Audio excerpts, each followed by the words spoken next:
Well, good morning and welcome to another Memphis Monday. I'm sitting over here by my new clamp racks we built last week because I really like them. But that's not what we're doing today. A buddy of mine, I made him you might remember, it's been some months ago, I built him a handle for his sledgehammer, and he really liked it, and he asked me to build another handle for him for this old heirloom sledgehammer. Got a real nice patina. I'm not going to touch any of that, but it'll be a 16-inch handle, similar to the one we built last time. So let's knock off the chatter. Here's the hammerhead that we're going to be dealing with. It's real old. I don't know how old, but it's got to be at least 60, 70, probably older. And our first operation will be to take this old handle out,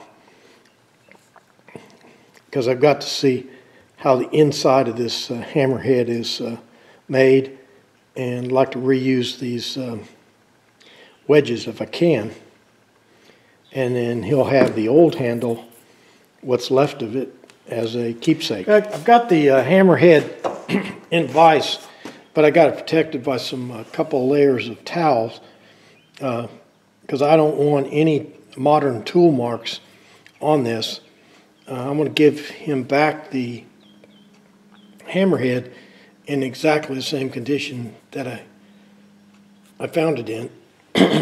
Now this rust here, this surface rust, will probably come off just in handling. What I'm doing here, since these are wedges, I'm just kicking them back and forth. And if you do that, they will tend to work themselves out. Okay, I think I fiddle with this big one here. I got the little one out pretty easy. Fiddle with this big one, and I think I can almost get some vice grips on it.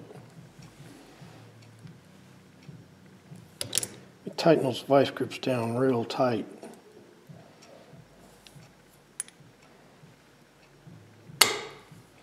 Now I think I can shake it.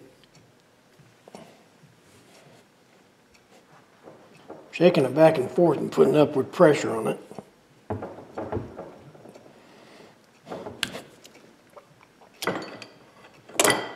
Well, it's a good theory, but it didn't work.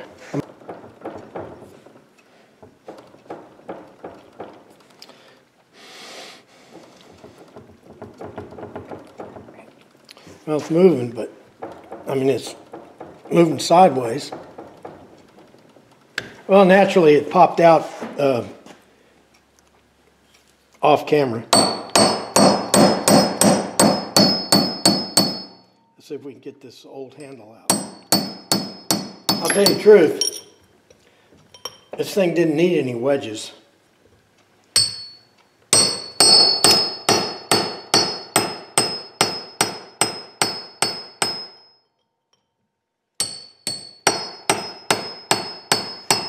Well, we got that handle off, and I thought it would be interesting if I show you why these handles are so hard to get off.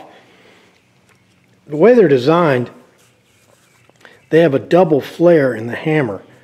Down here at the bottom where the handle goes in, it's 26.5 millimeters. I'm using millimeters because it's easier.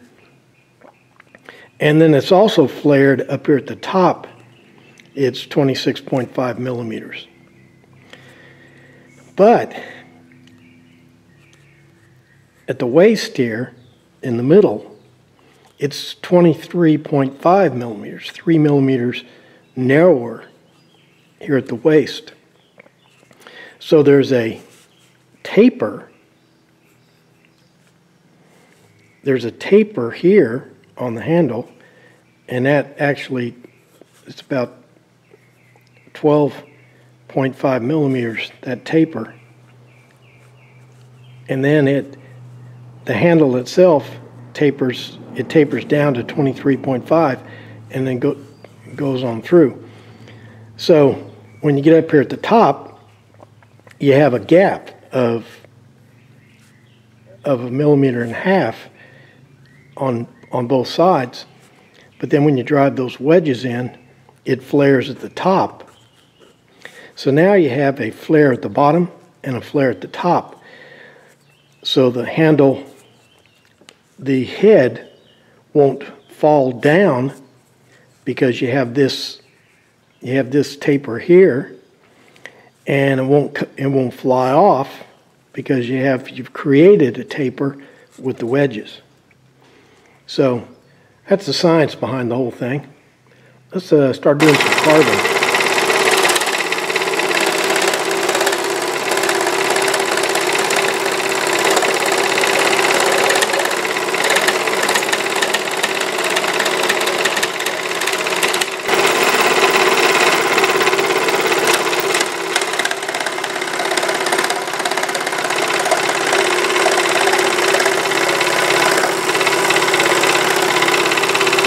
What you just saw me doing was making a template of what I think the handle ought to look like, and I'm going to trace it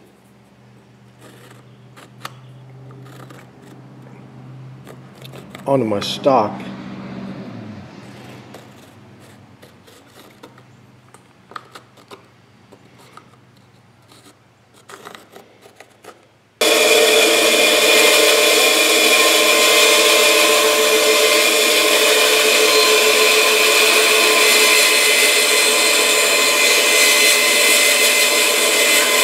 Okay, it's already starting to look like a handle. Handle, the way to visualize it here is it's really 3 triangles. Big triangle that'll end about here. Not, did I say triangle? I meant rectangle. And then there'll be a smaller rectangle in the center, and then this will be an oval down here. Okay, let me draw a schematic here. Each one of the rectangles start out as a rectangle with 4 sides, and then I basically whack the corners off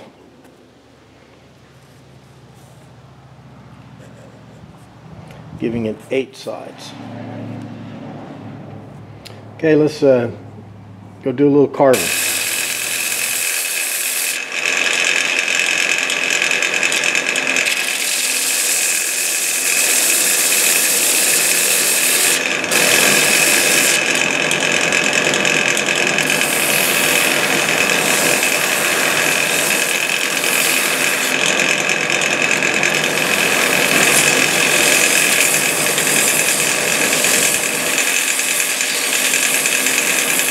Yeah, I did this whole handle using since I cut it out with a bandsaw, I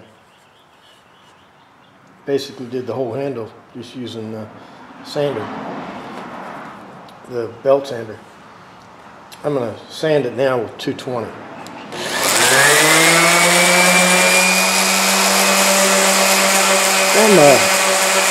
I'm going to sand it with 120. It's pretty aggressive, but I need to define some of these edges a little better.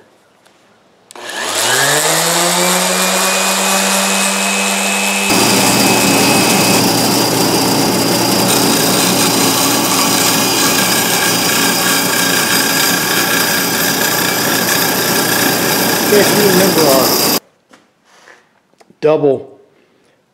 remember the double tapers and the fact that we were going to have some space on the top up here, And then when I drive this little wedge, this is a wedge that came with the hammerhead. When I drive that in, it should flare the whole business out and tighten the thing up. So are we brave? Okay, let's knock it in.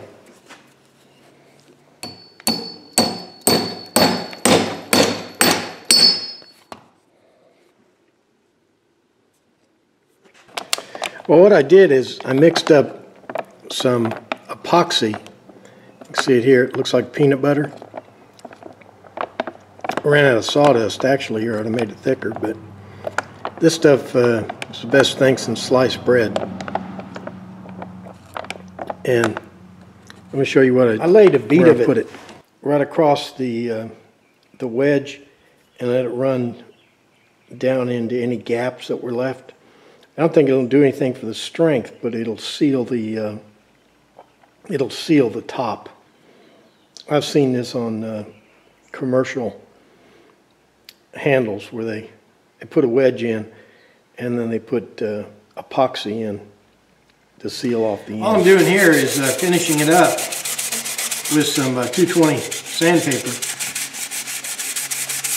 and once I get it satisfied with the smoothness, I'm going to finish it with boiled linseed oil. So let me finish sanding her, and we'll get some oil. I'll finish this with linseed oil.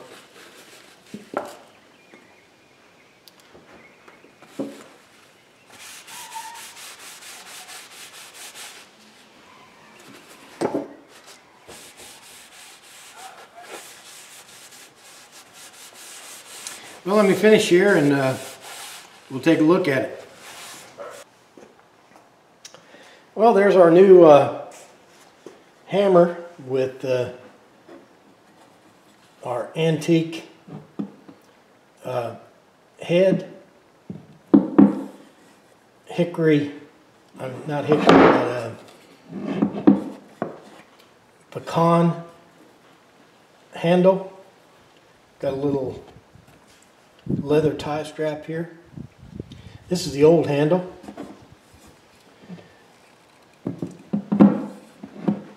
Looks good. I was able to save the patina on the head.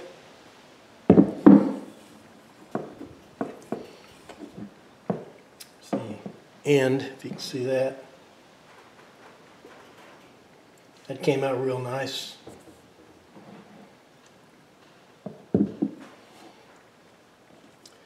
Alright, and we were able to do it without even using any carving tools. Basically cut it out on a bandsaw and finished it up on the belt sander. That does it for this Memphis Monday. Take off my spectacles. We started out with our little broken handle here, and we ended up with this. It's pecan, finished in boiled linseed oil.